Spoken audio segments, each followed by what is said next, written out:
Good evening. The pilots were not to blame for the Ethiopian Airlines disaster, which claimed the lives of 157 people last month. An initial report says they followed all procedures recommended by the plane's manufacturer, Boeing. It was the second fatal crash involving the model, the 737 MAX 8, in the space of 6 months, and Boeing has grounded all of its MAX 8s worldwide.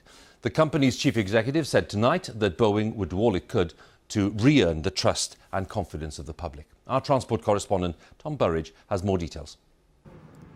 Just seconds after takeoff, and this Ethiopian Airlines plane was repeatedly nosediving towards the ground. The pilots wrestled to pull up, but an automatic anti-stall mechanism on the new Boeing 737 MAX 8 was pushing the plane down. Investigators say the crew followed a procedure outlined by Boeing, but it didn't work. It then plunged 13,000 feet in 32 seconds. The crew performed all the procedures repeatedly provided by the manufacturer, but was not able to control the aircraft. On board 157 people, these just some of the victims. But 5 months earlier, another 737 MAX 8 crashed off Indonesia in a similar way, killing 189 people. The MAX is Boeing's latest version of its very popular 737. New, heavier engines make it much more fuel efficient, but in flight, their weight and position force the plane's nose up a bit. If the angle of flight becomes too high, then a plane can stall and crash. So Boeing designed a computer system on the MAX called MCAS, which automatically pushes the nose down. Before the MAX was grounded, that system relied on just one of two sensors at the front of the aircraft, which calculate the angle at which the plane is flying. But in both crashes, the data from that sensor was incorrect. So, as we've shown up here, the computer system thought the plane was at a high angle of attack, when in fact it wasn't. Look at what happens when the system kicks in. It was designed to do that, but instead it wrongly caused the plane to nosedive. Unaware of what was happening, the pilots pulled up. But the system was designed to reactivate again and again. And within minutes, they'd lost control. She had leadership written all over her. She had compassion in an intellectually rigorous way. Everybody loved her. Ralph Nader's great niece was on the Ethiopian Airlines flight.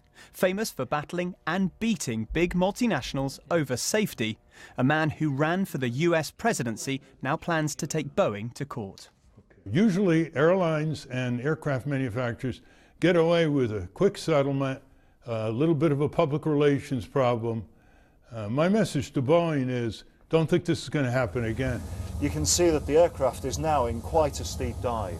Now that's the effect of MCAS. Captain Chris Brady has 18 years of experience flying 737s.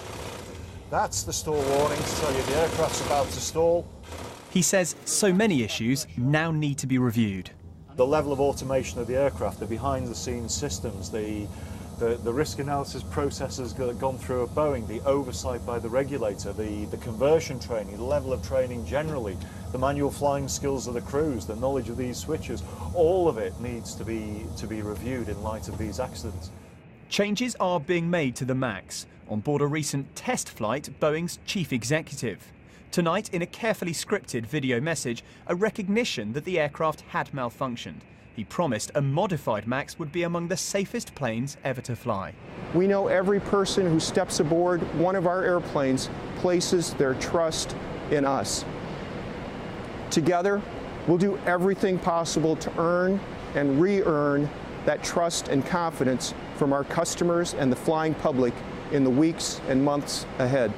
But for now, hundreds are grounded, thousands of orders on hold, and multiple investigations will look at how the plane was signed off as safe to fly.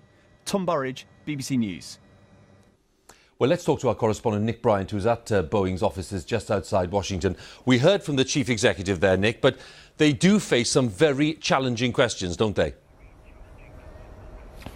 They really do, and they're saying tonight they're continuing to work on the fix. We know that that fix includes updated software. We know it includes new guidelines for the pilots, and crucially, it includes the addition of a new sensor to guard against erroneous data. Now, in that video statement, Boeing CEO said It is our responsibility to eliminate this risk. We own it and we know how to fix it. And I think that confidence was reflected on Wall Street tonight, where Boeing's share price actually ended almost 3% up. The expectation there is that this grounded fleet will soon be allowed to fly again. I think that expectation is shared here too.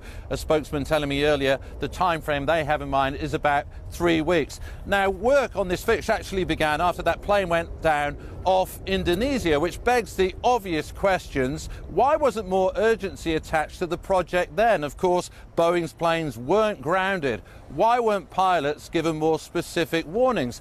And it's not just Boeing that's under investigation, it's the air regulator as well. Boeing once congratulated the Federal Aviation Authority for streamlining the certification process. Were safety standards compromised as a result? Nick, thanks again. Nick Bryant there, correspondent at Boeing's offices outside Washington.